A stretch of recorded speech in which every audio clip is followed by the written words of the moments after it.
हो जाता हूँ, देखकर बड़ा हो जाता हूँ, कई बार गिरता हूँ फिर भी खड़ा हो जाता हूँ। कुछ लोगों का मानना होता है कि जीवन में हार और जीत ही सब कुछ होती है, लेकिन मेरा मानना है कि जीवन का नाम तो सीखना है। हम हर व्यक्ति से कुछ ना कुछ सीखते हैं। इंसान को ही इंसान की ज़रूरत होती है। हमें कभी भी ये नहीं सोचना चाहिए कि हमें किसी की कभी ज़रूरत नहीं पड़ेगी। हम हमसे छोटा हो चाहे बड़ा हो, हर व्यक्ति से कुछ प्राप्त करते हैं तथा कुछ उसको देने का गौरव प्राप्त करते हैं। तो सीखने और सिखाने की इसी कड़ी में मैं किरण अपने YouTube चैनल साहित्यिक सौष्ठव के माध्यम से आज एक नया विषय औपचारिक पत्र लेकर आपके सामने उपस्थित हुई हूँ। इसके पहले भी मैंने पत्र के प्रकार, पत्र लेखन की आवश्यकता तथा औपचारिक पत्रों का प्रारूप और औपचारिक पत्र लिख करके बताया था। आज हम बात कर रहे हैं अनौपचारिक पत्र। अनौपचारिक पत्र क्या होते हैं और अनौपचारिक पत्रों का प्रारूप किस तरीके से होता है। अनौपचारिक पत्र वो पत्र होते हैं जो हम हमारे प्रियजनों, हमारे सगे संबंधियों, रिश्तेदारों, भाई बहन या फिर कई मित्रों को लिखते हैं। वो पत्र अनौपचारिक पत्रों की श्रेणी में आते हैं। इन पत्रों को लिखने की आवश्यकता क्यों हुई? इन पत्रों को लिखने की आवश्यकता इसलिए महसूस हुई क्योंकि ज़रूरी नहीं कि हमारे प्रियजन सदैव हमारे पास हो। तो जब वे हमसे दूर होते हैं और हम हमारे मन के भावों को उन तक पहुंचाना चाहते हैं, तो तब पत्र एक सुगम और एक बहुत ही अच्छा तरीका है। पहले ज़माने में जब संचार के साधनों का अभाव था, तब पत्र ही भावों के संप्रेषण का एक बहुत ही महत्वपूर्ण जरिया था। लेकिन आजकल परिवहन सुविधाएं एवं संचार के साधनों के विकास के साथ साथ पत्रों का महत्व घट गया है। लेकिन हमारे पाठ्यक्रम में औपचारिक तथा अनौपचारिक पत्र का विवरण लिखना हमको आना चाहिए, क्योंकि ये हमारे पाठ्यक्रम में सम्मिलित है। हमारे प्रश्न पत्र में 4 अंक का एक पत्र पूछा जाता है, चाहे आपको औपचारिक पत्र पूछा जाए चाहे अनौपचारिक। तो औपचारिक पत्रों पर हम बात कर चुके थे, आज हम बात करते हैं अनौपचारिक पत्र को। तो शुरू करते हैं अनौपचारिक पत्र कैसे लिखे जाए, सीखते हैं। अनौपचारिक पत्र का प्रारूप देखने के पहले हमें 2 चीज़ें समझ लेनी चाहिए। पहला है प्रेषक और दूसरा शब्द आता है प्रेषित। इनके अर्थ क्या है? प्रेषक, प्रेषक का अर्थ होता है भेजने वाला।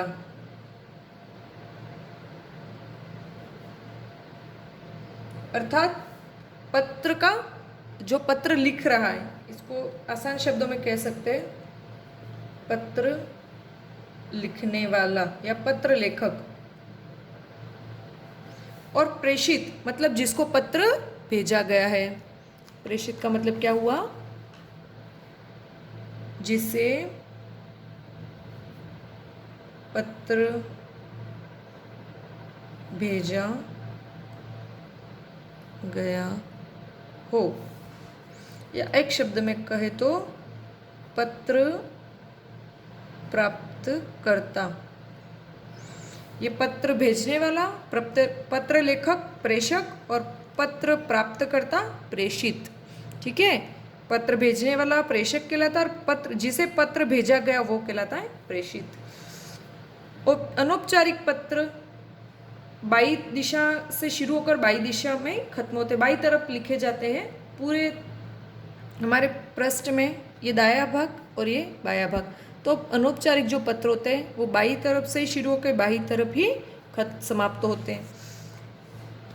अनौपचारिक पत्र का प्रारूप देखने के पहले इसका पहला पॉइंट होता है, सबसे पहले पत्र लिखने वाला जो होता है उसका पता, या कहूँ मैं एक शब्द में प्रेषक का पता, या पत्र भेजने वाला या पत्र लिखने वाले का पता। जैसे मैं पत्र लिख रही हूँ, सबसे ऊपर मेरा पता होगा। उसके बाद दिनांक, जो भी डेट हो वो डाली जाती है। दिनांक के बाद तीसरा पॉइंट होता है संबोधन। संबोधन जैसे कि आदरणीय, पूजनीय, श्रद्धेय, प्रिय, प्यारे इत्यादि। संबोधन के बाद हमारे होता है अभिवादन। संबोधन और अभिवादन डिपेंड करते हैं कि आपसे बड़ा या छोटा है। बड़े लोगों के लिए हम जैसे संबोधन करते हैं आदरणीय, पूजनीय, श्रद्धेय। हमारे मित्रों के लिए और हमारे भाई बहनों के लिए हम प्रिय या प्यारे इत्यादि शब्दों का संबोधन में प्रयोग करते हैं। अभिवादन के लिए जिस हमसे बड़े हैं तो हम उनको प्रणाम, सादर प्रणाम, नमस्कार इत्यादि कहते हैं। लेकिन जिस हमसे छोटे होते हैं तो हम उनको आशीर्वाद, सुखी रहो, शुभाशीष इत्यादि अभिवादनों का प्रयोग किया जाता है। अभिवादन के बाद होता है पत्र की विषय वस्तु।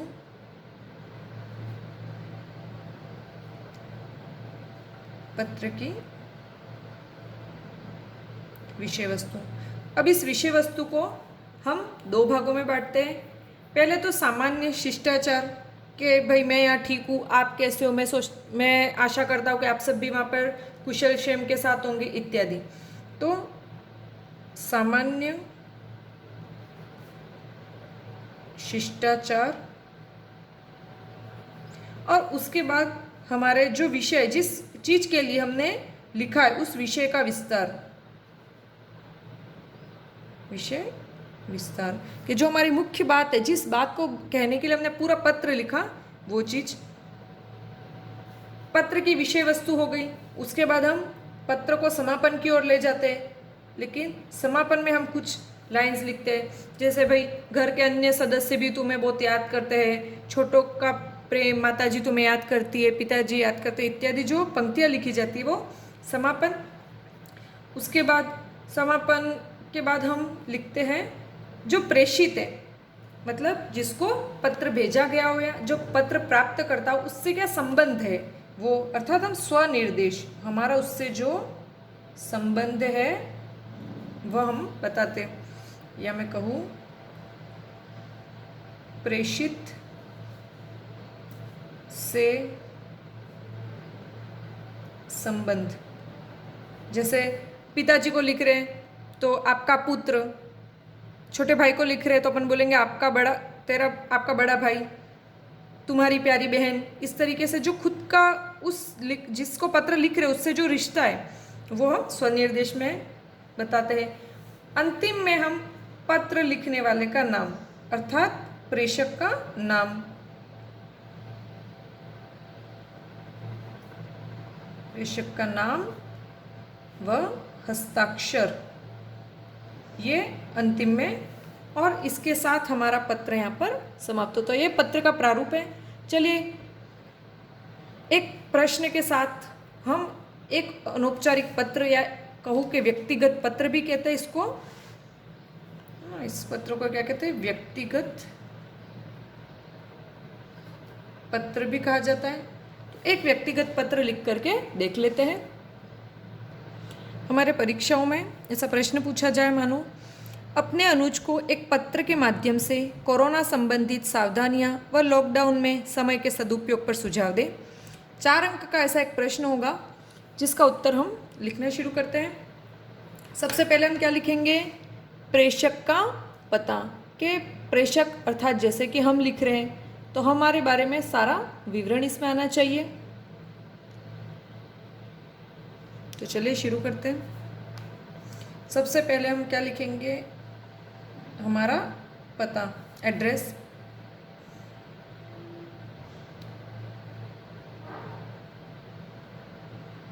ग्यारह बी राती तलाई, कॉलोनी का नाम, गली का नाम, जैसा भी आपका एड्रेस हो। फिर जिला बांसवाड़ा, साथ में आपको पिन कोड लिखना होगा। उसके बाद हम अगली लाइन में लिखेंगे दिनांक। तो जैसे आज की डेट है 14 अक्टूबर 2020, ठीक है। फिर हम लिखेंगे हमारे जो भाई वगैरह उसका, हम अनुज मतलब छोटा भाई ना, प्रिय अनुज जय फिर कोमा, फिर हमको लिखना है दिनांक हो गया संबोधन। अब संबोधन हो गया, प्रिय अनुज हमने लिखा और अनुज का नाम भी हमने लिख दिया। अब संबोधन के बाद बात आती है हमारे अभिवादन की। अभिवादन में हम उसको लिख सकते हैं आशीर्वाद या शुभाशीष, तो मैं लिखूंगी शुभाशीष। ठीक है, पूर्ण विराम। अब पत्र की विषय वस्तु, अब यहाँ से हमारा पत्र शुरू होता है।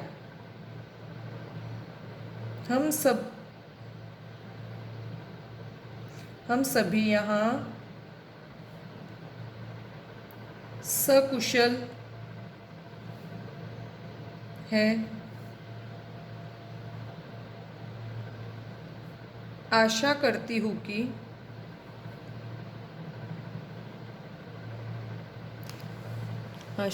हूँ कि तुम भी वहाँ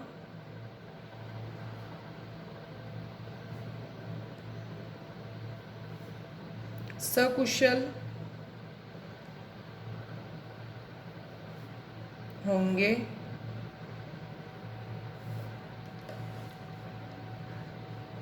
अब ये तो सामान्य शिष्टाचार हो गया। अब यहाँ पर हमारा विषय विस्तार का, हमको विषय में क्या कोरोना महामारियों से संबंधी जो सावधानियां रखनी और लॉकडाउन में समय का सदुपयोग उससे संबंधित लिखना है। तो यहाँ से हम शुरू करते हैं हमारा मेन टॉपिक, कोरोना महामारी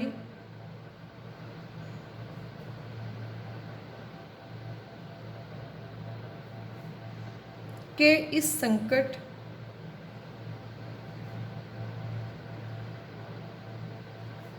में भी तुम, कोरोना महामारी के इस संकट में भी तुम अपने भविष्य को लेकर, अपने भविष्य को लेकर चिंतित हो,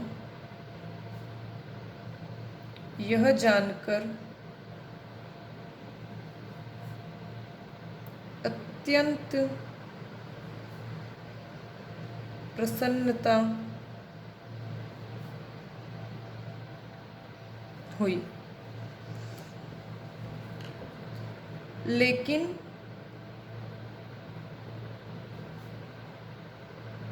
पढ़ाई के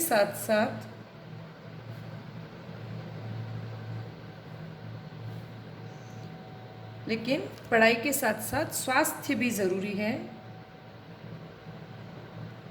स्वास्थ्य भी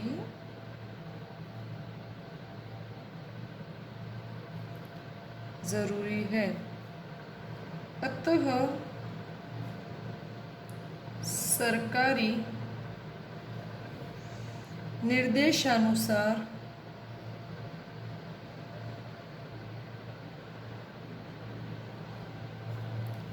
तुम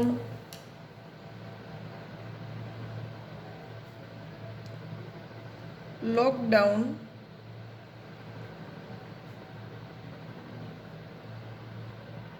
नियमावली का पूर्णतः पालन करना।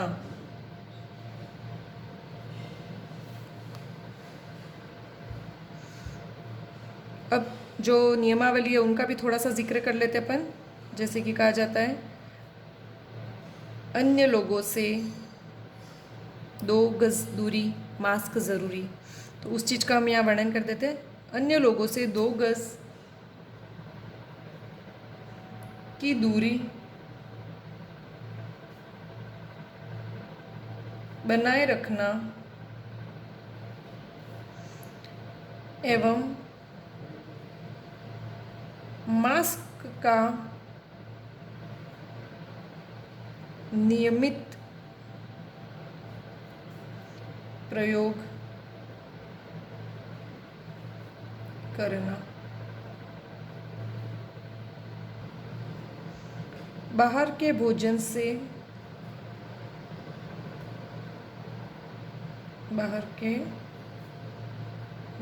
से परहेज करना व फल सब्जियों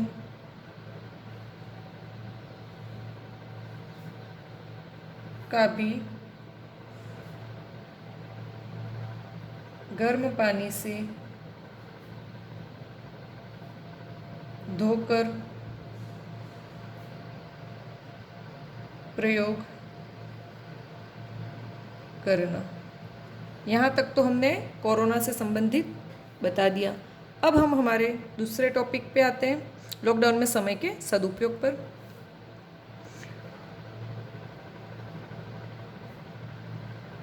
कोरोना की रोकथाम के लिए सरकार द्वारा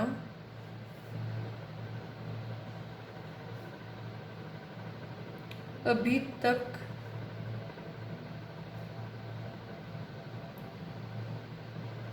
विद्यालयों को बंद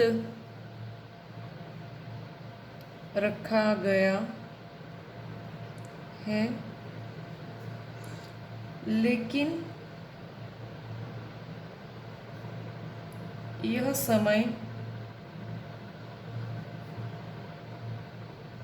लौटकर नहीं आएगा। अतः तुम्हें स्वाध्याय करना चाहिए, अर्थात स्वयं पढ़ाई करनी चाहिए, अपनी स्वाध्याय करना चाहिए। समय को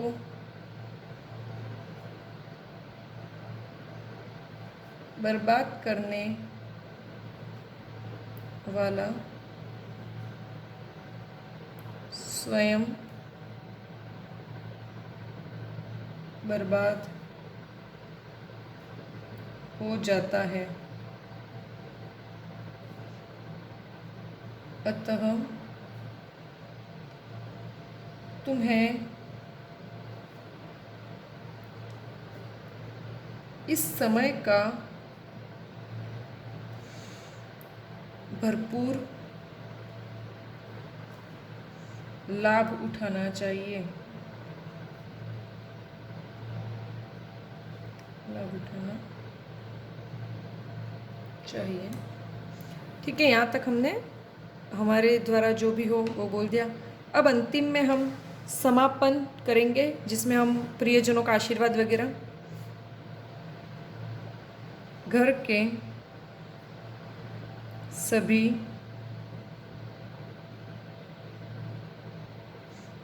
बड़ों की तरफ से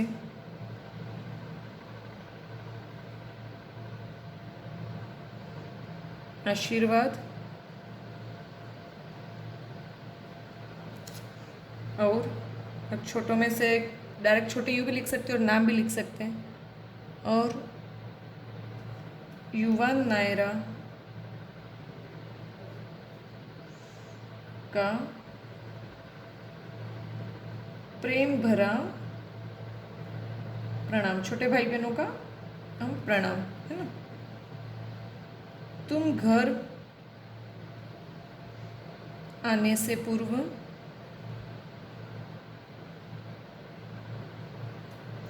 सूचित कर देना। अपना ख्याल रखना। अपना ख्याल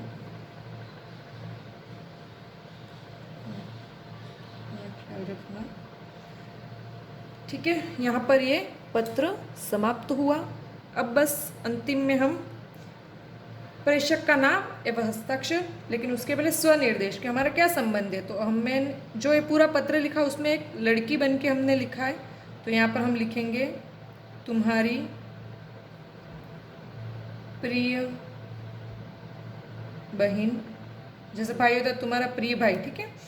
पहले हस्ताक्षर कर देंगे और उसके बाद पूरा नाम कोष्टक में, मीना डांगी। और इस तरीके से एक पत्र, व्यक्तिगत पत्र ऐसे पूर्ण किया जाता है। आई होप आपको ये वीडियो अच्छा लगा हो। अगर आपको ये वीडियो पसंद आया हो तो इसे दूसरों तक भी शेयर कीजिए, इसको लाइक कीजिए और मेरे यूट्यूब चैनल साहित्यिक सोचटों को सब्सक्राइब करें। धन्यवाद।